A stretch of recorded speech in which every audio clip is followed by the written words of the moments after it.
Bring your children, give them to God, that God will do what He's got to do. അതുകൊണ്ട് നിങ്ങളുടെ തലമുറകളെ ദൈവത്തിന് മുൻപാകെ കൊണ്ടുവരിക. ദൈവം അവരിൽ ചെയ്യാൻ ഉദ്ദേശിക്കുന്ന പദ്ധതികളിലൂടെ അവർ മുന്നോട്ട് പോകട്ടെ. I guarantee that if you pray for your children, they will not go hungry. God knows how to take care of them. ഞാൻ ഒരു കാര്യം ഉറപ്പ് പറയാം, നിങ്ങൾ നിങ്ങളുടെ തലമുറകൾക്ക് വേണ്ടി പ്രാർത്ഥിച്ചാൽ അവർ പട്ടിണി കിടക്കുകയില്ല. അവരെ പുലർത്താൻ ദൈവത്തിന് അറിയാം.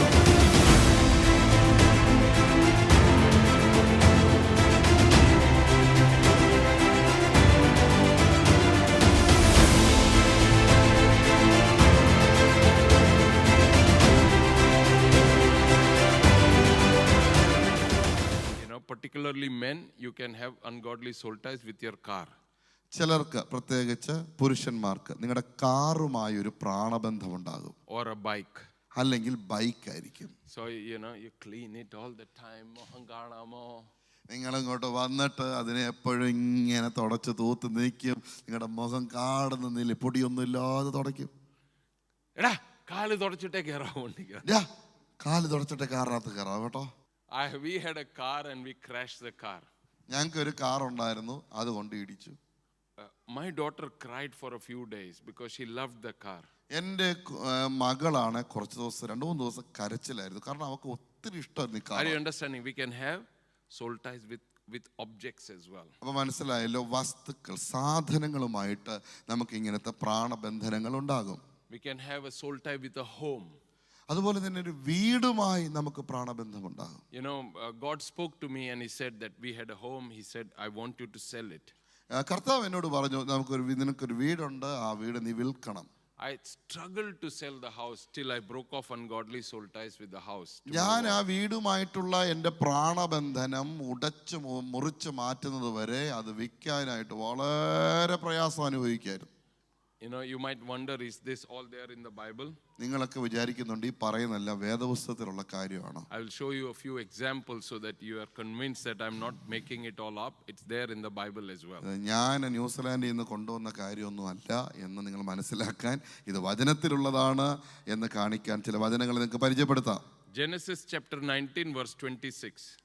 ഉൽപ്പത്തി പുസ്തകം 19-ാം അധ്യായം അതിന്റെ 26-ാമത്തെ വാക്യം.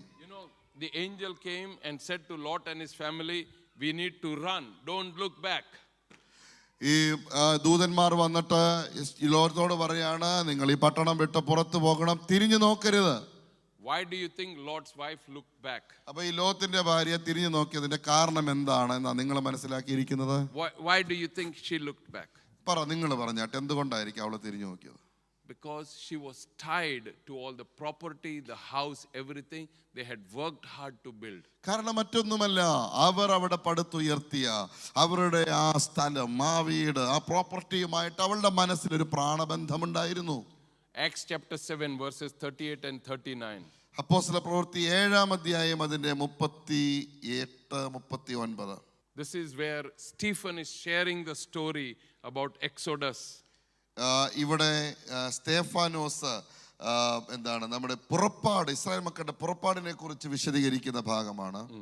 Acts chapter 7 38 to 39. അപ്പോസ്തല പ്രവൃത്തി 7:38-39. സീനായി മലയിൽ തന്നോട് സംസാരിച്ച ദൂതനോടും നമ്മുടെ പിതാക്കന്മാരോടും കൂടെ മരുഭൂമിയിലെ സഭയിൽ ഇരുന്നവനും നമുക്ക് തരുവാൻ ജീവനുള്ള അരുളപ്പാട് ലഭിച്ചവനും അവൻ തന്നെ. നമ്മുടെ പിതാക്കന്മാർ അവന് കീഴ്പ്പെടുവാൻ മനസ്സില്ലാതെ അവനെ തള്ളിക്കളഞ്ഞ് ഹൃദയം കൊണ്ട് മിസ്രൈമിലേക്ക് പിന്തിരിഞ്ഞു. Can you see in their heart? Why? Because they were still soul tied with the place. In their heart they turned around and went back to Egypt. അവിടെ എഴുതിയിരിക്കുന്നത് കണ്ടോ, അവർ ഹൃദയം കൊണ്ട് മിസ്രൈമിലേക്ക് തിരിഞ്ഞു. Or in other words, their soul, in their soul they turned back. അല്ലെങ്കിൽ അവരുടെ പ്രാണൻ, അവരുടെ ദേഹി അതിലേക്ക് തിരിഞ്ഞു. Why? If you really look at the story, what did they have in Egypt? നിങ്ങൾ യഥാർത്ഥമായി ആ കഥ മനസ്സിലാക്കിയാൽ ഈ മിസ്രൈമിൽ അവർക്ക് എന്തൊക്കെ ഉണ്ടായിരുന്നു? എന്തായിരുന്നു അവർക്ക് ഉണ്ടായിരുന്നത്? They had nothing. All they got was beating. അവിടെ ഒന്നുമില്ലായിരുന്നു, അടിയായിരുന്നു. Because in Exodus, in the starting itself, it says that because of the burden that was placed on their heart, they were deeply saddened and in deep bondage. പുറപ്പാട് പുസ്തകം നമുക്ക് വായിക്കുക, ആ തുടക്കം മനസ്സിലാക്കുമ്പോൾ അവിടുത്തെ ആ ഊഴിയ വിചാരകന്മാർ നിമിത്തം, വേല നിമിത്തം അവരുടെ ജീവിതം വ്യസനമായി കയ്പായി എന്ന് നാം കാണുന്നു. Genesis 11:31. ഉൽപ്പത്തി പുസ്തകം 11-ാം അധ്യായം അതിന്റെ 31-ാമത്തെ You വാക്യം. know, Abraham accompanied by his father and Lot, they both, all of them come to Haran. ഈ അബ്രഹാം തന്റെ പിതാവുമായി ലോത്തുമായി മെസ്സപ്പൊട്ടോമിയയിൽ ഊരിൽ നിന്ന് പുറപ്പെട്ട് അവരിപ്പോൾ ഹാരാനിൽ എത്തിയിരിക്കുകയാണ്. So their ultimate aim is to go to the promised land. അവർ എങ്ങോട്ടാണ് ഇറങ്ങി പുറപ്പെട്ടിരിക്കുന്നത്? വാഗ്ദത്ത ദേശത്തിലേക്ക് എത്താൻ. But they reach Haran. അവരിപ്പോൾ ഹാരാനിലെത്തി. Why do you think they stopped in Haran? ഹാരാനിൽ അങ്ങ് നിന്നുപോയതിന്റെ കാരണം എന്താണെന്ന് നിങ്ങൾ മനസ്സിലാക്കിയിരിക്കുന്നത്? Because it's the same name as his son's name. കാരണം ഇദ്ദേഹത്തിന്റെ തേരഹിന്റെ ഒരു മകന്റെ പേര് ഹാരാൻ എന്നായിരുന്നു. Lot's father's name was Haran. അതായത് ലോത്തിന്റെ പിതാവിന്റെ പേര് ഹാരാൻ എന്നായിരുന്നു. And he was dead. അവൻ മരിച്ചുപോയി. But when they came to a place with a similar name, they decided to settle there. അതേ പേരുള്ള ഒരു സ്ഥലത്ത് അവർ എത്തിച്ചേർന്നപ്പോൾ അവിടെ താമസിക്കാൻ അവർ തീരുമാനിച്ചു. Are you understanding? His father was soul tied to that place because, you know, Abraham could move only after the death of his father. അബ്രഹാമിന് പിതാവിന് ആ ഹാരാൻ എന്ന പട്ടണവുമായി ഒരു പ്രാണബന്ധനം വന്നു. അതുകൊണ്ട് തന്നെ ആ പിതാവ് മരിച്ചിട്ടാണ് അബ്രഹാമിന് അവിടെ നിന്ന് മുന്നോട്ട് പോകാൻ കഴിഞ്ഞത്. So there are many scriptures like this that can show you how it works. ഇങ്ങനെ ഒരുപാട് വാക്യങ്ങളുണ്ട്. ആ വാക്യങ്ങളിലൂടെ ഈ പ്രാണബന്ധങ്ങൾ എങ്ങനെയാ വർക്ക് ചെയ്യുന്നത് നമുക്ക് മനസ്സിലാക്കാൻ പറ്റും. We can have soul ties with incidents. അതുപോലെ തന്നെ സംഭവങ്ങളുമായിട്ട് നമുക്ക് പ്രാണബന്ധനം ഉണ്ടാകും. We will go into detail of that later, but I just want to show you a scripture. So, you know, we'll cover that a little later in detail. അതിന്റെ ആഴത്തിലേക്ക് വിശദമായിട്ട് നമുക്ക് പിന്നീട് പോകാം. എന്നാലും അതൊന്ന് മനസ്സിലാകാൻ ഒരു വാക്യം നിങ്ങളുടെ മുമ്പിൽ കൊണ്ടുവരാം. Genesis 45:25 to 28. ഉൽപ്പത്തി പുസ്തകം 45-ാം അധ്യായം 25 മുതൽ 28 വരെ. അവർ മിസ്രൈമിൽ നിന്ന് പുറപ്പെട്ട് കനാൻ ദേശത്ത് അപ്പനായ യാക്കോബിന്റെ അടുക്കലെത്തി അവനോട് യോസഫ് ജീവനോട് ഇരിക്കുന്നു, അവൻ മിസ്രൈം ദേശത്തിനൊക്കെയും അധിപതിയാകുന്നു എന്ന് പറഞ്ഞു. അപ്പോൾ യാക്കോബ് സ്തംഭിച്ചുപോയി. അവർ പറഞ്ഞത് വിശ്വസിച്ചതുമില്ല. യോസഫ് തങ്ങളോട് പറഞ്ഞ വാക്കുകളൊക്കെയും അവർ അവനോട് പറഞ്ഞു. തന്നെ കയറ്റിക്കൊണ്ടുപോകുവാൻ യോസഫ് അയച്ച രഥങ്ങളെ കണ്ടപ്പോൾ അവരുടെ അപ്പനായ യാക്കോബിന് വീണ്ടും ചൈതന്യം വന്നു. What had happened is that Jacob had lost Joseph. നിങ്ങൾക്കറിയാമല്ലോ, യാക്കോബിന് യോസഫിന് നഷ്ടമായ സാഹചര്യം. And because of that he was in deep grief. ആ നഷ്ടം കാരണം വളരെ മാനസിക തകർച്ചയിൽ, വ്യസനത്തിലും ദുഃഖത്തിലും യാക്കോബായി. There were a lot of things happening around him. അദ്ദേഹത്തിന് ചുറ്റും ഒരുപാട് കാര്യങ്ങൾ സംഭവിക്കുന്നുണ്ട്. But he could not participate in it or enjoy it. പക്ഷെ അതൊന്നും അതിലേക്കൊന്ന് ഏർപ്പെടാനോ അതിനെ ഒന്ന് സന്തോഷിക്കാനോ ഒന്നും യാക്കോബിന് കഴിയുന്നില്ല. Because in his heart he was still tied to the story of the loss of his son. കാരണം അവന്റെ ഹൃദയത്തിൽ ഈ മകനെ നഷ്ടമായ സംഭവവുമായി ബന്ധപ്പെട്ട് വളരെയധികം ഒരു അല്ലെങ്കിൽ ബന്ധിക്കപ്പെട്ട ഒരു അവസ്ഥയിലാണ്. Many of us are similar to that. We also have incidents that have happened in our life and we are stuck there, so we cannot move forward. നമ്മളിൽ പലരും അങ്ങനെയാണ്. നമുക്ക് എന്തോ ഒരു സംഭവം ഒരിക്കൽ നടന്നു, അതുമായി ഇങ്ങനെ ബന്ധിക്കപ്പെട്ട് കിടക്കുകയാണ്. അവിടെ നിന്ന് നമുക്കൊരു ചുവട് പോലും മുന്നോട്ട് പോകാൻ കഴിയുന്നില്ല. Though we are getting older, but we are still stuck in those times. നമുക്ക് പ്രായമാകുന്നുണ്ട്, നാം മുതിർന്നുണ്ട്, പക്ഷേ ആ സ്ഥലത്ത് തന്നെ കെട്ടപ്പെട്ടിരിക്കുകയാണ്. Normally what we do is we think that only our brain has got the capacity to remember. നമ്മൾ സാധാരണയായി മനസ്സിലാക്കിയിരിക്കുന്ന ഒരു കാര്യം, നമ്മുടെ ഈ തലച്ചോറിന് മാത്രമേ ഈ കാര്യങ്ങളെ ഓർക്കാനുള്ള ക്ഷമതയുള്ളതാണ്. There are some cells called neurons in our brain which is able to maintain records or history. എന്നാൽ നമ്മുടെ തലച്ചോറിൽ ന്യൂറോൺ എന്ന് പറയുന്ന കുറച്ച് സെല്ലുകളുണ്ട്. ഇത് സംഭവങ്ങളെ, അതിൻ്റെ ഓർമ്മകളെ റെക്കോർഡ് ചെയ്ത് സൂക്ഷിക്കുന്ന സെല്ലുകളാണ്. What has been found is that your heart, your kidney also has got neurons. എന്നാൽ പഠനത്തിലൂടെ കണ്ടെത്തിയൊരു കാര്യം നിങ്ങൾക്കറിയാമോ? നമ്മുടെ ഹൃദയത്തിനും കിഡ്നിക്കും ഈ ഇങ്ങനെയുള്ള ന്യൂറോണുകളുണ്ട്. When a baby is conceived in a mother's womb, ഒരു കുഞ്ഞ് ഒരു അമ്മയുടെ ഗർഭത്തിൽ ഉരുവാകുമ്പോൾ the first, the cell multiplies and becomes 2 cells. ഒരു സെല്ല് അത് വിഘടിച്ച് രണ്ടായി മാറും. So the one cell becomes the heart of the baby. ആ ഒരു സെല്ല് ഈ കുഞ്ഞിന്റെ ഹൃദയമായി മാറുന്നു. And the other cell continues to multiply and becomes a body.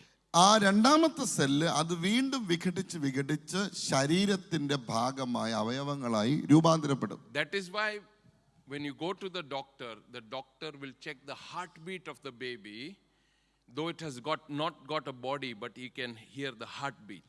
That's why they will say, I can hear the heartbeat. Why? Because the heart is formed. അതുകൊണ്ടാണ് നമ്മൾ ആ സമയത്ത് ഹോസ്പിറ്റലിൽ ചെല്ലുമ്പം ഡോക്ടർമാർ പരിശോധിച്ചിട്ട് കുഞ്ഞിന്റെ ഹൃദയമിടിപ്പ് അവർ നോക്കുന്നത്. കാരണം ആ ഹൃദയമിടിപ്പ് അവർക്ക് കേൾക്കാൻ സാധിക്കും. Now, in the heart, it has got neurons which can record memory. ഇനി ആ ഹൃദയത്തിൽ ഈ നേരത്തെ പറഞ്ഞ ന്യൂറോണുകളുണ്ട്, അവയ്ക്ക് ഓർമ്മകളെ സൂക്ഷിക്കാൻ കഴിയും. That is why when a baby is in the mother's womb, whatever experience the baby has in the mother's womb, that also helps form its world view. അതുകൊണ്ട് തന്നെ ഗർഭത്തിലായിരിക്കുന്ന കുഞ്ഞിനെ സംബന്ധിച്ച് അതിൻ്റെ മാതാവ് ഏതെല്ലാം വിഷയത്തിലൂടെ വികാരത്തിലൂടെ ഒക്കെ കടന്നു പോകുന്നുണ്ടോ അതെല്ലാം ഈ കുഞ്ഞിൻ്റെ ഓർമ്മയുടെ ഭാഗമായി മാറുകയും അതിനെ ആസ്പദമാക്കിയാണ് അത് ഇനി ലോകത്തെ കണ്ടു തുടങ്ങാൻ പോകുന്നത്. Are you understanding? The baby in the mother's womb, they are very much alive and they have understanding. നിങ്ങൾക്ക് മനസ്സിലാകുന്നുണ്ടോ? അമ്മയുടെ ഗർഭത്തിലുള്ള കുഞ്ഞ് വളരെ കാര്യങ്ങളെല്ലാം പിടിച്ചെടുക്കുന്നു, അതിന് കാര്യങ്ങളെല്ലാം മനസ്സിലാകുന്നു. Is there a biblical proof for this? Medically we know that happens, but is there a biblical proof for this? ഇത് നമ്മുടെ മെഡിക്കലി നമുക്ക് ഇത് സംഭവിക്കും എന്നുള്ളത് മനസ്സിലായല്ലോ. എന്നാൽ ഇതിന് വേദപുസ്തകത്തിൽ എന്തെങ്കിലും അടിസ്ഥാനമുണ്ടോ? There is a lady called Elizabeth who is pregnant. Elizabeth എന്ന ഒരു സ്ത്രീയെ കുറിച്ച് വചനം പറയുന്നു. അവൾ ഗർഭവതിയായിരുന്നു. She was already 6 months pregnant. അവൾ 6 മാസം ഗർഭിണിയാണ് ഇപ്പോൾ. An angel visits a lady called Mary. ഒരു ദൂതൻ മറ്റൊരു പെൺകുട്ടിയെ സന്ദർശിക്കുന്നു. അവളുടെ പേര് മറിയ എന്നാണ്. The angel tells Mary that you will conceive through God. എന്നിട്ട് ഈ ദൂതൻ ആ മറിയോട് പറഞ്ഞു, ദൈവത്താൽ നീ ഗർഭവതിയാകാൻ പോകുകയാണ്. And Mary, I can imagine what would have gone through Mary's head. How is that possible? I do not know a man. എനിക്ക് മനസ്സിലാക്കാൻ കഴിയും മറി എന്താണ് ചിന്തിക്കുന്നത്. കാരണം അവൾ പറയാണ്, ഒരു പുരുഷനെ എനിക്കറിയില്ല, പിന്നെ എങ്ങനെ ഇത് സംഭവിക്കും? So Gabriel tells her, you should go and visit Elizabeth because she is already 6 months pregnant. That's a sign for you. അപ്പോ ഈ ദൂതൻ മറിയോട് പറയാണ്, നീ പുറപ്പെട്ട് എലിസബത്ത് എന്ന് പറയുന്ന വ്യക്തിയെ നീ ചെന്ന് കാണണം, അവൾ ഇപ്പോൾ 6 മാസം ഗർഭിണിയാണ്. Now Elizabeth does not know that Mary is pregnant. എലിസബത്തിന് അറിയത്തില്ല മറിയ ഗർഭവതിയായി എന്ന കാര്യം. Mary comes into Elizabeth's house. ഇപ്പോൾ മറിയ എലിസബത്തിന്റെ വീട്ടിലേക്ക് വന്നു കയറുകയാണ്. She opens the door. ഈ മറിയ വന്ന് വീടിന്റെ കതവ് തുറക്കുന്നു. Front room, Elizabeth is not there. നമ്മുടെ ഫ്രണ്ട് റൂം ഇങ്ങോട്ട് തുറന്നപ്പോൾ എലിസബത്ത് അവിടെ ഇല്ല. So she calls out, Elizabeth, Elizabeth, where are you? എന്നിട്ട് വിളിച്ചു, എലിസബത്ത്, എലിസബത്ത് എവിടെയാണ്? The baby in Elizabeth's womb starts jumping with joy. ഈ എലിസബത്തിന്റെ ഉദരത്തിലുള്ള കുഞ്ഞ് ഈ ശബ്ദം കേട്ട് തുള്ളിച്ചാടി. And then Elizabeth starts prophesying that the mother of my Lord has come to visit me. ഇപ്പോൾ എലിസബത്ത് പ്രവചിക്കുകയാണ്, എൻ്റെ കർത്താവിന്റെ മാതാവായവൾ എന്നെ സന്ദർശിക്കാൻ വന്നിരിക്കുന്നു. Are you understanding? There is biblical proof that this is real. അപ്പോൾ ഇത് സത്യമാണ്, വാസ്തവമാണെന്ന് തെളിയിക്കുന്ന വചനത്തിന്റെ തെളിവുകളുണ്ട്. There is a man called Isaac. ഒരു ഇസഹാക്ക് എന്നൊരു വ്യക്തി ഉണ്ടായിരുന്നു. His wife gets pregnant. അവന്റെ ഭാര്യ ഗർഭവതിയായി. After a few months, കുറച്ച് മാസങ്ങൾക്ക് ശേഷം she felt like Iran and Iraq were fighting inside her womb. അകത്ത് ഇറാനും ഇറാഖും തമ്മിലുള്ള യുദ്ധം പോലെ ഒരു കാര്യം നടക്കുന്നത് പോലെ തോന്നി. So she approaches God and says, God, what is going on? അവൾ ദൈവത്തിന് മുമ്പാകെ ചെന്നിട്ട് ചോദിച്ചു, ദൈവമേ എന്താ സംഭവിക്കുന്നത്? And God says, there are 2 nations within your womb and they are already fighting. ദൈവം പറഞ്ഞു, നിന്റെ ഉദരത്തിനകത്ത് ഇപ്പോൾ തന്നെ 2 രാഷ്ട്രങ്ങളുണ്ട്, അവർ ഇപ്പോഴേ യുദ്ധം തുടങ്ങി കഴിഞ്ഞു. Are you understanding what I am saying? നിങ്ങൾക്ക് ഞാൻ ഈ പറയുന്ന കാര്യങ്ങൾ മനസ്സിലാകുന്നുണ്ടോ? So while the baby is in the mother's womb, it can gather information. അപ്പോൾ ഒരു ഗർഭത്തിലായിരിക്കുന്ന കുഞ്ഞ് അതിന് കാര്യങ്ങളെ പിടിച്ചെടുക്കാൻ മനസ്സിലാക്കാൻ സാധിക്കും. You know, one family came to me, and the lady, she is a nurse. ഒരു കുടുംബം എന്നെ സന്ദർശിക്കാൻ വന്നു. ആ വീട്ടമ്മ ഒരു നേഴ്സാണ്. See, a lot of people who go to New Zealand or Australia and all that, many of them go there because the wives are nurses. ഒരുപാട് പേര് ഓസ്ട്രേലിയ, ന്യൂസിലാൻഡ് പോലുള്ള രാജ്യങ്ങളിൽ വരാറുണ്ട്. കാരണം അവരുടെ ഭാര്യമാർ നേഴ്സുമാരായിരിക്കാം. And nursing is a very highly valued qualification there. മാത്രമല്ല ഈ നേഴ്സിംഗ് എന്ന് പറയുന്നത് അവിടെ ഏറ്റവും മാന്യമായ ഏറ്റവും ഉയർന്ന ഒരു ജോലികളിൽ ഒരു ജോലിയാണ്. It is valued there, not the highest, but it's valued. അതിന് വലിയ മാന്യത അവിടെ ഉണ്ട്. Yeah. So this family had also immigrated there because of her qualification. അപ്പോൾ ഈ കുടുംബം ആ സഹോദരിയുടെ എന്താണ് ആ ജോലി മുഖാന്തരം അവർ ആ ദേശത്തേക്ക് വന്നവരാണ്. And because she got good salary, they were able to buy a very big house. ആ സ്ത്രീക്ക് നല്ല ജോലി ഉണ്ടായിരുന്നത് കൊണ്ട്, അല്ല ശമ്പളം ഉണ്ടായിരുന്നത് കൊണ്ട് വലിയൊരു വീട് മേടിക്കാൻ പറ്റി. So typical of Malayalis, they will buy a house that is enough to have the whole tribe in the house. അപ്പോൾ സാധാരണ മലയാളികളെ സംബന്ധിച്ച് അവരൊരു വീട് വാങ്ങിക്കുമ്പോൾ അവരുടെ ഗോത്രത്തിന് മുഴുവനും കൂടെ താമസിക്കാൻ പറ്റിയ വലിയ വീടായിരിക്കും മേടിക്കുന്നത്. They will also buy car that is enough to take the whole of Kerala in it. മാത്രമല്ല അവരൊരു കാർ മേടിച്ചാൽ കേരളത്തെ മുഴുവനും കൊണ്ടുപോകാൻ പാകത്തിലുള്ള വലിയ കാർ മേടിക്കും. We don't need those things, but that is how we are. സത്യത്തിൽ അതിന്റെ ആവശ്യം നമുക്കില്ല, പക്ഷെ നമ്മൾ അങ്ങനെയാണ്. So they had borrowed way beyond their capacity. അതുകൊണ്ട് അവരുടെ പരിധിക്ക് അപ്പുറം അവർ കടം മേടിക്കാൻ തുടങ്ങി. I have a lot to say about this, but I will not. ഒത്തിരി കാര്യങ്ങൾ എനിക്ക് പറയാനുണ്ട്, പക്ഷെ ഒത്തിരി പറയുന്നില്ല. Anyway, suddenly they found ഉടനെ അവർ തിരിച്ചറിഞ്ഞു the lady developed Alzheimer's. ഈ സഹോദരിക്ക് അൽഷിമേഴ്സ് അല്ലെങ്കിൽ ബാധിക്കപ്പെട്ടു എന്ന് മനസ്സിലായി. So in Alzheimer's your hand shakes like this. Alzheimer's വന്നു കഴിഞ്ഞാൽ നിങ്ങളുടെ കൈകൾ കിടന്ന് വിറയ്ക്കും. They had visited all possible doctors, they could not find a healing for it. അവർക്കൊണ്ട് കഴിയുന്ന രീതിയിൽ എല്ലാ ഡോക്ടർമാരെയും അവർ കണ്ടു, പക്ഷെ ഇതിനൊരു സൗഖ്യം വന്നില്ല. So they finally came to me. അവസാനമായിട്ട് അവർ എൻ്റെ അടുക്കൽ വന്നു. So not only she had this problem, because if I am a nurse and my hand is shaking and I want to put an injection here, I think the injection instead of landing here may land here on the neck. Alzheimer's ഉള്ള ഒരാളാന്നിരിക്കട്ടെ, ആ വ്യക്തി ഇപ്പോൾ വന്നിട്ട് ഈ കയ്യിലാണ് എന്താണ് injection കൊടുക്കാൻ വരുന്നതെങ്കിൽ അത് ഇവിടെങ്ങും ആയിരിക്കത്തില്ല, ഇവിടെങ്ങാണാമായിരിക്കും കൊണ്ടുകയറുന്നത്. Are you understanding? So if the hospital comes to know that she is in the starting stage of that, they will dismiss her. ഇതെങ്ങാനും ഈ ആശുപത്രിക്കാർ അറിഞ്ഞാൽ ഇവരെ അവിടെ നിന്ന് ജോലിയിൽ നിന്ന് പുറത്താക്കാൻ ചാൻസ് ഉണ്ട്. So they came running.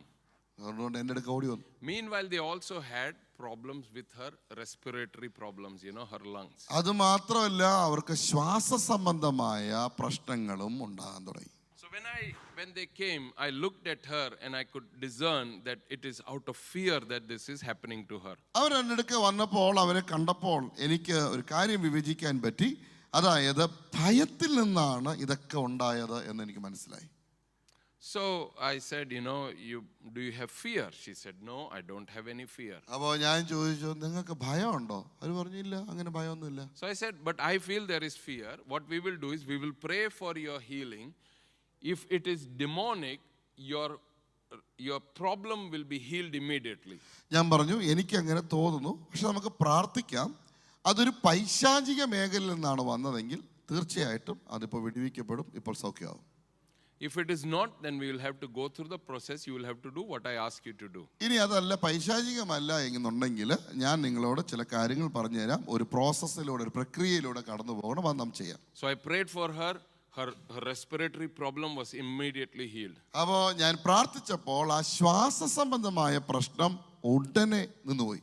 I said, because half the problem is gone, why don't you go home, come back next week, let us see if your Alzheimer is also healed. അപ്പോൾ ഞാൻ അവരോട് ചോദിച്ചു, എന്തായാലും വന്നതിന്റെ പകുതി പ്രശ്നം ഇപ്പൊ തീർന്നല്ലോ, വീട്ടിൽ പോയിട്ട് 2 ആഴ്ച കഴിഞ്ഞ് വാ, ഒരാഴ്ച കഴിഞ്ഞിട്ട് വാ, എന്നിട്ട് നമുക്ക് നോക്കാം അൽഷിമേഴ്സ് ഉണ്ടോ വിട്ടുപോയോ എന്ന് മനസ്സിലാക്കാം. You have to understand they are very desperate. They can't wait for 2 weeks or 1 month.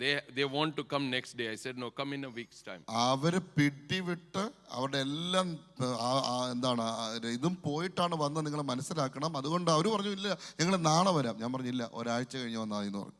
So when they came back, no, the respiratory problem completely gone, the hands still shaking. അപ്പോൾ അവർ ഒരാഴ്ച കഴിഞ്ഞ് വന്നപ്പോഴത്തേക്ക് ആ ശ്വാസ സംബന്ധമായ പ്രശ്നം സൗഖ്യമായി, പക്ഷേ ഈ അൽഷിമേഴ്സ് അത് കൈകൾ അപ്പോഴും വിറച്ചോണ്ടിരിക്കുകയാണ്. So normally, when serious sickness comes like that, I would encourage them to come and attend a seminar, understand what I am teaching, so that it becomes easy. അപ്പോൾ ഞാൻ ഇങ്ങനെ ഇത്ര ഗുരുതരമായ പ്രശ്നങ്ങളോട് വരുന്നവരോട് ഞാൻ പറയാറുണ്ട്, എൻ്റെ സെമിനാറുകൾ അറ്റൻഡ് ചെയ്യുക. ആ സമയത്ത് എനിക്ക് ഈ കാര്യങ്ങളെല്ലാം പഠിപ്പിക്കാൻ പറ്റും, അവർക്കും അത് മനസ്സിലാക്കാൻ പറ്റും. So, but there was no seminar happening at that time, so they gave them a copy of the book and said, go read the book and I'll give you some videos, watch it and come back. ആ സമയത്ത് സെമിനാറുകളൊന്നും നടക്കുന്ന സമയമായിരുന്നില്ല, അതുകൊണ്ട് ഞാൻ എൻ്റെ പുസ്തകം കൊടുത്തു, മാത്രമല്ല എൻ്റെ വീഡിയോസ് കൊടുത്തു. ഞാൻ പറഞ്ഞു, നിങ്ങൾ പോയി അത് വായിക്കുക, അത് കാണുക, എന്നിട്ട് വരാൻ പറഞ്ഞു. She was so desperate that in 3 weeks she read the whole book. There is more than 400 pages, Pastor, in that. അവരാണെങ്കിലും ഇങ്ങനെ വളരെ ആവശ്യത്തിൽ നിൽക്കുന്നവരല്ലേ, അതുകൊണ്ട് ചെന്നൊരു 3 ആഴ്ച കൊണ്ട് 400 പേജ് എങ്ങാണ്ടുണ്ട് ആ പുസ്തകത്തിന്. 3 ആഴ്ച കൊണ്ട് അവർ തീർത്തിട്ട് മടങ്ങി വന്നു. She underlined, did everything and she was back. അവരെല്ലാം വരയ്ക്കേണ്ടത് വരച്ചു, എല്ലാം ചെയ്തിട്ട് അവർ തിരിച്ചു വന്നു. So I started the process with her. ഞാൻ ഉടനെ അവരുമായി ഇരുന്ന് നമ്മുടെ തുടങ്ങി. So we did, is any generational contribution in this? Is there any soul tie? Is there any belief? We looked through all the spectrums for fear.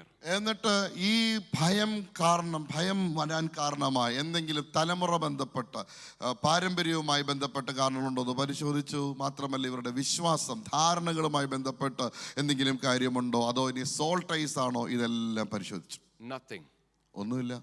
So I said, now we will have to look at what happened while you were in your mother's womb. അപ്പോൾ ഞാൻ പറഞ്ഞു, അങ്ങനെയാണെങ്കിൽ ഇനി നീ നിന്റെ അമ്മയുടെ ഗർഭത്തിലായിരുന്നപ്പോൾ എന്താണ് സംഭവിച്ചത്, അത് നമുക്കൊന്ന് പരിശോധിക്കാം. See, you have to understand that in Genesis 1 it says, in the beginning. ഈ ഉൽപ്പത്തി പുസ്തകം ആരംഭിക്കാൻ നിങ്ങൾക്കറിയാലോ, ആദിയിൽ. In the beginning or the starting of time is only for human beings. ഈ ആദിയിൽ സമയത്തിന്റെ ആരംഭം എന്ന് പറയുന്നത് മനുഷ്യരുമായി ബന്ധപ്പെട്ട് മാത്രമാണ്. God exists outside time. He lives in eternity. ദൈവം ജീവിക്കുന്നത് ഈ സമയത്തിന്റെ പുറത്താണ്, നിത്യത മുതൽ നിത്യതയാണ്. Am I right? He moves, he lives in eternity.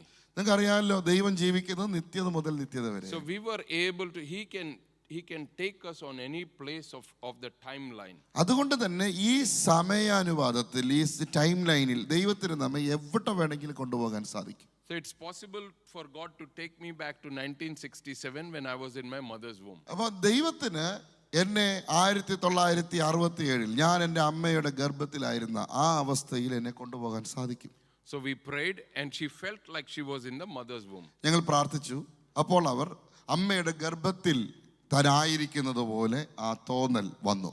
So I said, Lord, open her memories, open her eyes, ears while she was in her mother's womb. ഞാൻ പറഞ്ഞു, കർത്താവേ, ഇവൾ അമ്മയുടെ ഗർഭത്തിലായിരുന്നപ്പോൾ ഉള്ള ആ ഓർമ്മകൾ അത് തുറക്കണമേ, അവളുടെ കണ്ണുകളെ തുറക്കണമേ എന്ന് പ്രാർത്ഥിച്ചു. Because we can access those things, it is there in the heart, it's stored in the heart. കാരണം നമുക്ക് ആ കാര്യങ്ങളിലേക്ക് കടന്നു ചെല്ലാൻ സാധിക്കും. എന്താണ് അത് ഹൃദയത്തിൽ അപ്പോഴും ഉണ്ട്.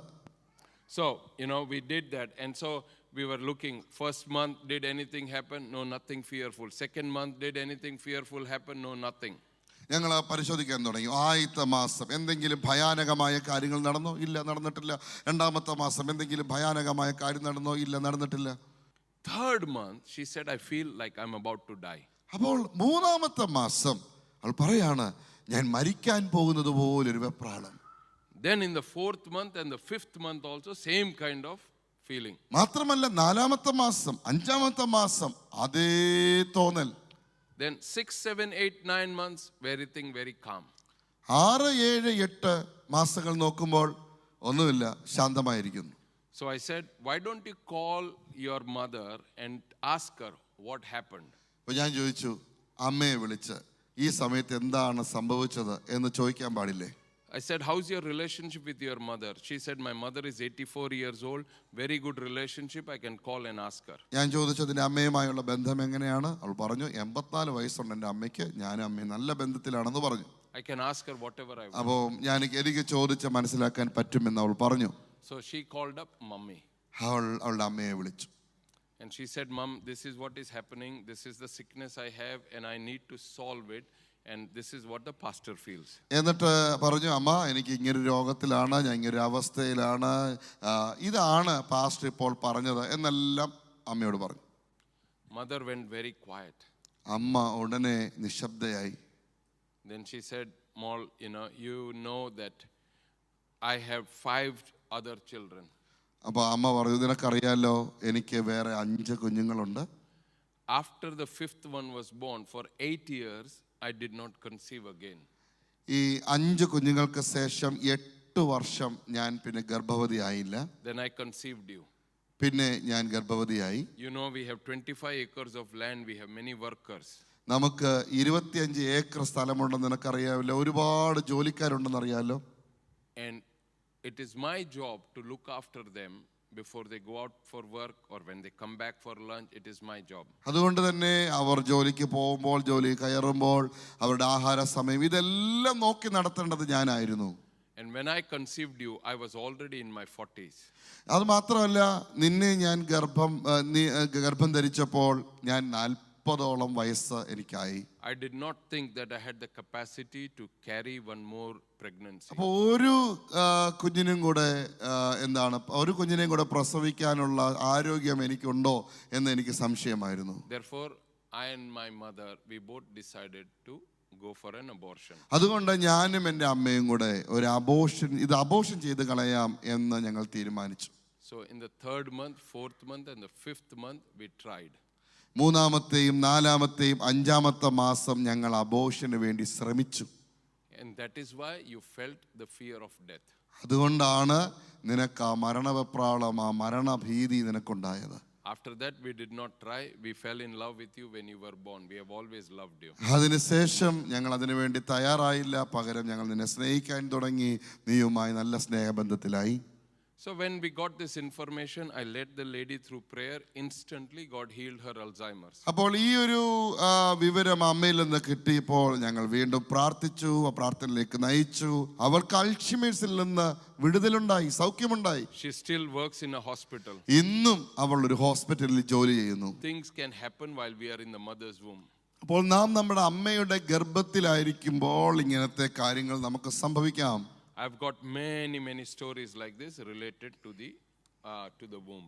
ഈ ഗർഭാവസ്ഥയുമായി ബന്ധപ്പെട്ട ഒരുപാട് കഥകൾ എനിക്ക് വ്യക്തിപരമായി പറയാൻ കഴിയും. So now think about it. When I have an organ transplant, if I give my heart to Abby, what is he getting? ഇപ്പോൾ ഈ ശ്രദ്ധിക്കുക, ഞാൻ അവയവദാനം ചെയ്യുകയാണ്, എൻ്റെ ഹൃദയം ഞാൻ പാസ്റ്ററിന് കൊടുക്കുന്നു, എന്തായിരിക്കും അവിടെ സംഭവിക്കുന്നത്?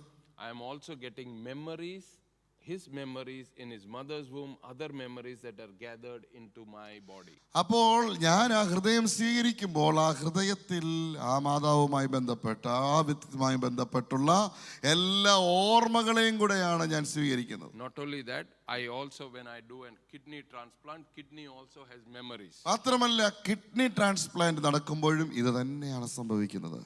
You know, in the Bible, kidneys are called the headquarters of emotion.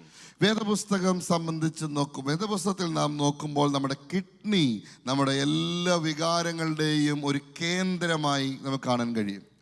There in the Bible, it is called reins. വേദപുസ്തകത്തിൽ അതുണ്ട്. It's called reins. In the word used for kidneys is reins. Okay. Go for Psalm chapter 16 verse 7. 16-ാം സങ്കീർത്തനം അതിന്റെ 7-ാമത്തെ വാക്യം പരിശോധിച്ചാൽ നമുക്ക് ആ വാക്ക് കിട്ടും. എനിക്ക് ബുദ്ധി ഉപദേശിച്ച് തന്ന യഹോവയെ ഞാൻ വാഴ്ത്തും, രാത്രികാലങ്ങളിലും എൻ്റെ അന്തരംഗം എന്നെ ഉപദേശിക്കുന്നു. So it in the Malayalam it's written andarangam, but in original word it is reins, which means kidneys. ഒറിജിനലിൽ അതിനെ പറഞ്ഞിരിക്കുക റെയിൻസ് എന്ന വാക്കാണ്, അതിന് കിഡ്നി എന്നാണ് അർത്ഥം. Okay, another one, Psalm 26 verse 2. അടുത്തത് സങ്കീർത്തനം 26:2. സങ്കീർത്തനം 26:2. യഹോവേ എന്നെ പരീക്ഷിച്ച് ശോധന ചെയ്യണമേ, എൻ്റെ അന്തരംഗവും എൻ്റെ ഹൃദയവും പരിശോധിക്കണമേ. So in the original English it says, examine me, O Lord, prove me, try my reins and my heart. അവിടെ നമുക്ക് റെയിൻസ് എന്ന വാക്കാണ് കാണുന്നത്. എൻ്റെ അന്തരംഗം പരിശോധിച്ചറിയണമേ എന്നാണ്. Okay. Psalm 73:21. 73 സങ്കീർത്തനം അതിൻ്റെ 21 വാക്യം. 73:21 അവിടെ പറയുന്നത്, ഇങ്ങനെ എൻ്റെ ഹൃദയം വ്യസനിക്കുകയും എൻ്റെ അന്തരംഗത്തിൽ കുത്തുകൊള്ളുകയും ചെയ്തപ്പോൾ. Can you understand? My heart and my reins, they are two different parts. അപ്പോൾ എൻ്റെ ഹൃദയം എൻ്റെ അന്തരംഗം എന്ന് പറയുന്നത് രണ്ട് ഘടകങ്ങളാണ്, ഭാഗങ്ങളാണ്. In the Bible, Hebrew word originally used is kidneys or reins, and it says the meaning of that is the headquarters of my emotions. ബൈബിളിന്റെ യഥാർത്ഥ ഭാഷയിൽ, അതിന്റെ മൂലഭാഷയിൽ അതിന് റെയിൻസ് എന്ന വാക്കാണ് ഉപയോഗിച്ചിരിക്കുന്നത്, അല്ലെങ്കിൽ കിഡ്നി എന്നാണ് അതിന്റെ അർത്ഥം. അതിന്റെ മറ്റൊരർത്ഥം വികാരങ്ങളുടെ എല്ലാം കേന്ദ്രം. It's powerful. വളരെ ശക്തിയുള്ള. So when I am giving my kidneys, I am also giving somebody the headquarters of my emotions. അപ്പോൾ എൻ്റെ കിഡ്നി ഞാൻ ദാനം ചെയ്യുമ്പോൾ എൻ്റെ വികാരങ്ങളുടെ എല്ലാം കേന്ദ്രത്തെയാണ് ഞാൻ ഈ ദാനം ചെയ്തത്. Do you know that even your teeth has got memory? നിങ്ങൾക്കറിയാമോ നിങ്ങളുടെ പല്ലുകൾക്ക് ഓർമ്മയുണ്ടെന്ന്? You know, Pastor Binoy's son is now having what you call he's got clips in his teeth. Binoy pastor മോൻ ഇപ്പോൾ പല്ല് കമ്പിയിട്ടിരിക്കുകയാണ്. So in English it is called I forgot the word, but what will happen is I had to do the same for my daughters as well. എൻ്റെ മകൾക്കും ഞാൻ ഇത് തന്നെയാണ് ചെയ്യേണ്ടത്. So when they finished doing the clipping, അവർ ഈ clipping ഈ കമ്പിയിട്ട് കഴിയുമ്പോൾ, when it was all finished, അതെല്ലാം തീർന്നു കഴിയുമ്പോൾ they gave her mouth guard to wear when she goes to sleep. അവൾ ഉറങ്ങാൻ പോകുമ്പോൾ അവൾക്കൊരു മൗത്ത് ഗാർഡ് കൊടുത്തിട്ടുണ്ട്. On the teeth, she has to wear it on the teeth. അല്ലെങ്കിൽ ഘടിപ്പിച്ചോണ്ട് വേണം ഉറങ്ങാൻ. So I asked the doctor, why does she have to wear that? അപ്പോൾ ഞാൻ ചോദിച്ചു, എന്താ ഡോക്ടർ ഇതെന്തിനാണ് ഇത് അവൾ ഇടേണ്ടത്? He said that if you don't wear it, the teeth has got memory, it will want to go back to its comfortable position in the past, because when we put the clip, we pull the teeth in a different direction and make it sit there, but it will go back to its original, it wants to go back to its original state. That is why you have to wear the mouth guard. അപ്പോൾ ഞാൻ doctor പറയാണ്, ഈ പല്ലിന് ഈ പൂർവ്വസ്ഥിതിയിലേക്ക്, ആ പഴയത് ഇരുന്നത് പോലെയുള്ള സ്ഥലത്തേക്ക് ഇത് പോകാനൊരു പ്രവണത അതിന് എപ്പോഴും ഉണ്ടാകും. അതുകൊണ്ട് ഇതിൻ്റെ ആ കമ്പിയിട്ട് അതിൻ്റെ ആ സ്ഥാനങ്ങളൊക്കെ മാറ്റുകയാണല്ലോ. അപ്പോൾ ഉറങ്ങുമ്പോൾ ഇത് തിരിച്ചു പോകാൻ സാധ്യത ഉള്ളത് കൊണ്ടാണ് ഈ ക്ലിപ്പ് ഇട്ടത് സൂക്ഷിക്കണമെന്ന് പറഞ്ഞത്. Are you understanding? So our organs have memories, and so when we give to somebody else, it's okay to give organs, you know. God wants us to live long, but we have to break off ungodly soul ties between the other person and the organs when we receive them. അപ്പോൾ ഈ അവയവദാനം എന്നുള്ളത് അത് തെറ്റല്ല, നാം ചെയ്യണം. എന്നാൽ നാം അത് വാങ്ങിക്കുകയോ കൊടുക്കുകയോ ചെയ്യുമ്പോൾ അതുമായി ബന്ധപ്പെട്ട എല്ലാ പ്രാണബന്ധങ്ങളെയും മുറിച്ച് മാറ്റേണ്ടത് ആവശ്യമാണ്. Now the life of a person is in the blood. നിങ്ങൾക്കറിയാമല്ലോ, ഒരു മനുഷ്യന്റെ ജീവൻ, ആ പ്രാണൻ അവന്റെ രക്തത്തിലാണ്. So you know, there is life in the blood, there is life in our spirit. We are talking about life in the blood. If the blood leaks out, the person dies. നമ്മുടെ ആത്മാവിൽ നമുക്ക് ജീവനുണ്ട്. നമ്മളിപ്പോൾ സംസാരിക്കുന്നത് നമ്മുടെ രക്തത്തിലെ ജീവനെ കുറിച്ചാണ്. രക്തം വാർന്നു പോയാൽ മനുഷ്യൻ മരിച്ചു പോകും. So when I have blood, it also contains my DNA. എൻ്റെ രക്തത്തിൽ, ആ രക്തത്തിനോടൊപ്പം എന്തുണ്ട്? DNA ഉണ്ട്. My DNA has the record of what is going on in my life. എൻ്റെ DNA എന്ന് പറയുന്നത് എൻ്റെ ജീവിതത്തിൽ സംഭവിക്കുന്ന എല്ലാ കാര്യങ്ങളുടെയും റെക്കോർഡുകൾ സൂക്ഷിക്കുന്ന സംവിധാനമാണ്. Now suppose Pastor Ebenezer needs blood, I give him my blood. What is he receiving along with the blood? അപ്പോൾ പാസ്റ്റർ എബനേസറിന് രക്തം ആവശ്യമുണ്ടെന്നിരിക്കട്ടെ. പാസ്റ്റർ എനിക്ക് രക്തം തരുന്നു. ആ രക്തത്തോടൊപ്പം സത്യത്തിൽ ഞാൻ എന്താണ് സ്വീകരിക്കുന്നത്? He's receiving my DNA as well. ഞാൻ അദ്ദേഹത്തിന്റെ DNA ആണ് സ്വീകരിക്കുന്നത്. I'm not saying you should not do that. നിങ്ങൾ രക്തം ദാനം ചെയ്യരുത് എന്നല്ല ഞാൻ പറയുന്നത്. But be aware, break off ungodly soul ties. നിങ്ങൾ അതിനെക്കുറിച്ച് നിങ്ങൾ തിരിച്ചറിയണം, ജാഗരൂകരാകണം. മാത്രമല്ല ആ പ്രാണബന്ധനത്തെ മുറിച്ചു മാറ്റണം. Because of this principle, the church called the Jehovah's Witness, they don't believe in giving blood or receiving blood. ഈ ഒരു വസ്തുത തിരിച്ചറിഞ്ഞത് കൊണ്ട് യഹോവ സാക്ഷികൾ എന്ന് പറയുന്ന ആ സഭക്കാർ അവർ രക്തം കൊടുക്കുകയില്ല, രക്തം മേടിക്കുകയില്ല. I have lots of scriptures to show you, but we don't have time, so that's why I'm keep moving. Another area where we have to be very careful is soul ties between parents and children. ഒരുപാട് വാക്യങ്ങൾ പറയാനുണ്ട്, സമയമില്ല, വേഗത്തിൽ മുന്നോട്ട് പോകട്ടെ. മറ്റൊരു പ്രാണബന്ധം എന്ന് പറയുന്നത് മാതാപിതാക്കളും മക്കളും തമ്മിലുള്ള പ്രാണബന്ധമാണ്. So when I have a child, there are a few things that I'm committing to. എനിക്ക് ഒരു കുഞ്ഞുണ്ടാകുമ്പോൾ ഞാൻ പല കാര്യങ്ങൾ ആ കുഞ്ഞുമായിട്ട് ഞാൻ ഒരു ഉടമ്പടി ബന്ധത്തിലാകുന്നു. So I commit to take care of the child, provide emotional support, provide spiritual support, provide a roof over the child, provide protection, provide food. All these commitments I'm making. അപ്പോൾ എനിക്ക് കുഞ്ഞുണ്ടാകുമ്പോൾ എനിക്ക് ഒത്തിരി ഉത്തരവാദിത്തങ്ങളുണ്ട്. ഒന്ന്, ആ കുഞ്ഞിനെ നേരെ ചൊവ്വേ നോക്കണം, അതിന് ആത്മീയമായ കാര്യങ്ങളിൽ അതിനെ സപ്പോർട്ട് ചെയ്യണം, അതിനെ വൈകാരികമായി ശാരീരികമായി, മാത്രമല്ല ആ കുഞ്ഞിൻ്റെ മുകളിൽ ഒരു മേൽക്കൂര പോലെ ഞാൻ അതിന് നിൽക്കണം. അങ്ങനെ എല്ലാ കാര്യത്തിലും ഞാൻ ആ കുഞ്ഞിനോട് പ്രതിബദ്ധത ഉണ്ടാകുകയാണ് എനിക്ക്. So the right pattern is that the parent should provide emotional support to the child. അപ്പോൾ അതിന് ശരിയായ ഒരു കീഴ്വഴക്കം എന്ന് പറയുന്നത് ഒരു കുഞ്ഞിന് മാതാവ് എന്ന നിലയിൽ, പിതാവ് എന്ന നിലയിൽ വൈകാരിക സപ്പോർട്ട് കൊടുക്കണം. But many times what happens is that the role gets reversed. എന്നാൽ പലപ്പോഴും നേരെ തിരിച്ചാണ് സംഭവിക്കുന്നത്. The child becomes the emotional support for the parents. കുഞ്ഞുങ്ങൾ മാതാപിതാക്കളുടെ വൈകാരിക സപ്പോർട്ടായി മാറും. Not only that, many times the parents are so harsh that they crush the spirit and the soul of the child. മാത്രമല്ല നമ്മൾ കുഞ്ഞുങ്ങളുമായിട്ട് വളരെ വാവിട്ട് സംസാരിക്കുകയോ അല്ലെങ്കിൽ അവരെ വൈകാരിക വിസ്ഫോടനങ്ങൾ ഉണ്ടാകുമ്പോഴത്തേക്ക് കുഞ്ഞുങ്ങളുടെ പ്രാണൻ, ആത്മാവ് തകരുകയാണ്, നുറുങ്ങുകയാണ്. You have to understand, your child is not your property. Your child is a responsibility God has given you. നാം മനസ്സിലാക്കേണ്ട ഒരു കാര്യം, കുഞ്ഞുങ്ങൾ, നമ്മുടെ മക്കൾ നമ്മുടെ അവകാശമുള്ള വസ്തുക്കളല്ല അവർ. പകരം അവർ ദൈവത്തിന്റെ ദാനമാണ്. അവർക്ക് ദൈവം നമുക്ക് തന്നൊരു ഉത്തരവാദിത്തമാണ്. So when God gave me my first child, ദൈവം എനിക്ക് എൻ്റെ ആദ്യത്തെ കുഞ്ഞിനെ തന്നപ്പോൾ it's like an assignment given to me. ദൈവം എനിക്ക് തന്ന ഒരു നിയമനമാണത്. I have to understand what are the gifts in the child.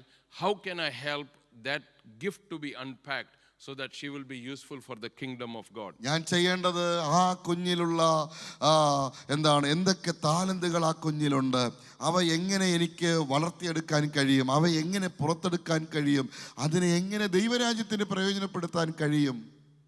Many times what we do is we use the children to fulfill our lost dreams. എന്നാൽ സാധാരണ സംഭവിക്കുന്നത് നമുക്ക് എത്തിപ്പെടാൻ കഴിയാത്ത, നമുക്ക് പൂർത്തീകരിക്കാൻ പെടാത്ത സ്വപ്നങ്ങളെ സഫലീകരിക്കാൻ ഈ കുഞ്ഞുങ്ങളെ നാം ഉപയോഗിക്കാറുണ്ട്. That is why in Malayali's head and Indian's head there are only 3 qualifications. അതുകൊണ്ടാണ് ഒരു മലയാളിയുടെ അല്ലെങ്കിൽ ഒരു ഇന്ത്യക്കാരന്റെ തലയ്ക്കകത്ത് 3 യോഗ്യതകൾ മാത്രമേ ഉള്ളൂ. He has to be a doctor. ഒന്ന്, അവൻ ഡോക്ടർ ആവണം.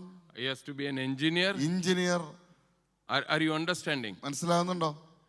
We are not looking at the child's potential or what does the God want him to become. Instead, because we could not become a doctor or an engineer, we want them to become a doctor and engineer. ആ കുഞ്ഞിന്റെ അകത്തുള്ള കഴിവുകൾ എന്തൊക്കെയാണ്, ദൈവം അവനിൽ നിക്ഷേപിച്ചിരിക്കുന്ന capacity എന്താണ്, ഇത് നാം തിരിച്ചറിയുന്നില്ല. പകരം നമുക്ക് ഡോക്ടർ ആകാൻ പറ്റിയില്ല, നമുക്ക് എഞ്ചിനീയർ ആകാൻ പറ്റിയില്ല, അതുകൊണ്ട് കുഞ്ഞിനെ എഞ്ചിനീയർ ആക്കും. Or we may not have become an MBA, so they have to become that.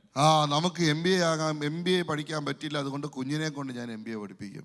Are you understanding? So what we are doing is we are putting emotional pressure on them to be something that we wanted to be and we could not fulfill it. ഇപ്പൊ സത്യത്തിൽ നമ്മൾ എന്താണ് ചെയ്യുന്നത്? നാം കുഞ്ഞുങ്ങളുടെ മേൽ വൈകാരികമായ ഭാരം വെക്കുന്നു, അവരെ ഭയങ്കരമായിട്ട് നിർബന്ധിക്കുന്നു, നമുക്ക് ചെയ്യാൻ കഴിയാത്തത്, സാധിക്കാത്ത കാര്യങ്ങൾ അവരെ കൊണ്ട് സാധിപ്പിച്ചെടുക്കാൻ ശ്രമിക്കുകയാണ്. It becomes a very painful burden. അത് അവർക്ക് ഈ തുമ്പിയെ കൊണ്ട് കല്ലെടുക്കുന്നത് പോലെ ഭയങ്കര വേദനകരമായ കാര്യമാണ്. You know, my grandfather wanted a chartered accountant. എൻ്റെ അപ്പച്ചന് ഒരു ചാർട്ടേഡ് അക്കൗണ്ടന്റ് ആകണമെന്നായിരുന്നു ആഗ്രഹം. So I decided I will fulfill his dream. അപ്പോൾ ഞാൻ തീരുമാനിച്ചു എൻ്റെ അപ്പച്ചൻ്റെ ആഗ്രഹങ്ങളെ ഞാൻ പൂവണിയിക്കും. Are you understanding? I took on a burden which I just could not carry. ഞാൻ സത്യത്തിൽ എന്നെ കൊണ്ട് കഴിയാത്ത ഒരു ഭാരത്തെ ഞാൻ വെറുതെ ചുമക്കാൻ തുടങ്ങി. Apacha went, he passed away 40 years ago. I had to carry that 25 years after he was gone.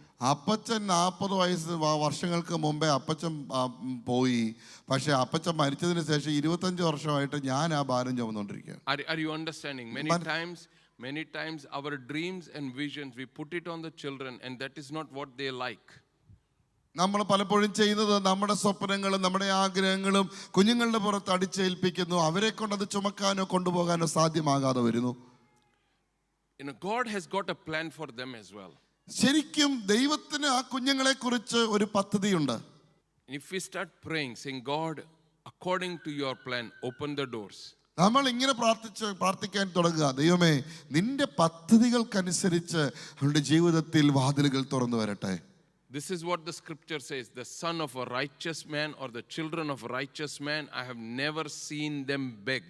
വചനം വ്യക്തമായി പറയുന്നു, നീതിമാന്റെ മക്കൾ അപ്പം ഇരക്കുന്നത് ഞാൻ കണ്ടിട്ടില്ല. Are you understanding? The lions may go hungry, but I have never seen the children of a righteous person begging in the street. വചനം ഇങ്ങനെ പറയുന്നു, ബാലസിംഹങ്ങളും ഇരകെട്ടാതെ വിശന്നിരിക്കും, എന്നാൽ യഹോവയെ അന്വേഷിക്കുന്നവരുടെ തലമുറ അവർ അപ്പം ഇരക്കുന്നത് ഞാൻ കണ്ടിട്ടില്ല. You know, when my children are ready, when the older child was ready to go where God had got for her. എൻ്റെ മൂത്ത കുഞ്ഞ് അവളെക്കുറിച്ച് ദൈവത്തിന് അവളെക്കുറിച്ചുള്ള എന്താണോ പദ്ധതി അതനുസരിച്ച് മുന്നോട്ട് പോകാനാണ് ഞങ്ങൾ അവളെ പ്രോത്സാഹിപ്പിച്ചത്. But in my head I wanted her to go to Bible school, not go any other studies. എന്നാൽ എൻ്റെ മനസ്സിനകത്ത് അവൾ ബൈബിൾ സ്കൂളിലേ പോകാവൂ, വേറെ ഒന്നും പഠിക്കരുത്. My mother wants her to be an engineer or a doctor. എൻ്റെ അമ്മ അവളെ കുറിച്ച് ആഗ്രഹിച്ചത് അവൾ ഒന്നെങ്കിൽ ഒരു എഞ്ചിനീയർ ആകണം അല്ലെങ്കിൽ ഒരു ഡോക്ടർ ആകണം. Her mother had a plan for her as well. മാത്രമല്ല അവളുടെ അമ്മയ്ക്ക് വേറൊരു ആഗ്രഹമായിരുന്നു. But we decided we will not tell her what to do. We started praying, God give us direction. ഞങ്ങൾ പറഞ്ഞു, ഞങ്ങൾ തീരുമാനിച്ചു അവളോട് ഇന്നത് ചെയ്യുന്നത് ഞങ്ങൾ പറയില്ല, പകരം ഞങ്ങൾ ഒരുമിച്ചിരുന്ന് പ്രാർത്ഥിക്കാൻ തുടങ്ങി, കർത്താവേ നീ അവളെ നയിക്കണമേ. One day I received a phone call from another pastor in another country. ഒരു ദിവസം മറ്റൊരു രാജ്യത്തിൽ നിന്ന് വേറൊരു ദൈവദാസനിൽ നിന്ന് എനിക്കൊരു ഫോൺ കോൾ കിട്ടി. There was a man of God sitting in their house and praying. ആ വീട്ടിൽ ഒരു ദൈവദാസൻ ഇരുന്ന് പ്രാർത്ഥിക്കുകയാണ്. This man of God has never met me. ആ ദൈവ മനുഷ്യൻ എന്നെ കണ്ടിട്ട് പോലുമില്ല. He does not know me. എന്നെ അറിയത്തു പോലുമില്ല. He is sitting there and praying in another country and God gives him my name and says, Sajan Isho, Hastings Revive Church. അദ്ദേഹം വേറൊരു രാജ്യത്തിൽ നിന്ന് പ്രാർത്ഥിക്കുമ്പോൾ ദൈവം അദ്ദേഹത്തിന് സാജനീഷോ ഹേസ്റ്റിങ്സ് റിവൈവ് ചർച്ച് എന്ന് വെളിപ്പെടുത്തി. So he asked this host, do you know who this man is? ഈ അദ്ദേഹം ഗസ്റ്റായി താമസിക്കുന്ന ആ വീട്ടിലെ ആളുകളോട് അദ്ദേഹം ചോദിച്ചു, ഇങ്ങനെയുള്ള ആളുകളെ നിങ്ങൾക്ക് അറിയാമോ? He said, I know Sajan Isho, I don't know Hastings, I don't know Revive Church. അവര് പറഞ്ഞു, എനിക്ക് സാജനീഷയെ അറിയാം, പക്ഷെ ഹേസ്റ്റിംഗ് എന്നോ അല്ലെങ്കിൽ റിവൈവ് ചർച്ച് ഒന്നും അറിയില്ല. So they called me. അവരെന്നെ വിളിച്ചു. And the man of God says, Pastor, I'm not calling to tell you anything about you. I've got a word for your daughter. ആ ദൈവ മനുഷ്യൻ പറഞ്ഞു, പാസ്റ്ററെ താങ്കളോട് സംസാരിക്കാനല്ല, താങ്കളുടെ മകളെ കുറിച്ച് ചില കാര്യങ്ങൾ പറയാനാണ് ഞാൻ ഈ വിളിച്ചത്. Don't try to make her a doctor, don't try to make her an engineer. Send her for business studies. God has got a plan for her. അദ്ദേഹം പറഞ്ഞു, അവളെ ഡോക്ടറാക്കാൻ അയക്കരുത്, എഞ്ചിനീയർ അയക്കാൻ അയക്കരുത്, പകരം അവളെ ബിസിനസ് പഠിപ്പിക്കാനായിട്ട് അവളെ വിടണമെന്ന് പറഞ്ഞു. She went to, so we put her, so as per the direction, we sent her for business studies. അങ്ങനെ ഒരു ദൈവനിയോഗ പ്രകാരം ബിസിനസ് സ്റ്റഡീസിന് വേണ്ടി അവളെ പഠിക്കാനായിട്ട് She was in the third, so she went to study there. All the payments was done through scholarship. അവൾ അവിടെ പഠിക്കാൻ ചെന്നു. അതിന്റെ പണം എല്ലാം സ്കോളർഷിപ്പിലൂടെ കിട്ടി. While she was still 19 years old. അവൾ 19 വയസ്സ് മാത്രം പ്രായമുണ്ട്. You have to understand, we are in a very small city.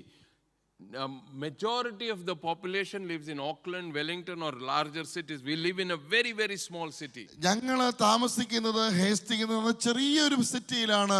എന്നാൽ വലിയ വലിയ സിറ്റികളുണ്ട്, അവിടെയാണ് ആളുകൾ താമസിക്കുന്നത്. Puthankurush may have more population than my city. ഈ ഞങ്ങളുടെ പുത്തൻകുരിശ് എന്ന് പറയുമ്പോൾ ഞങ്ങളുടെ സിറ്റിയെക്കാളും ആളുകൾ ഇവിടെ താമസിക്കുന്നുണ്ട്.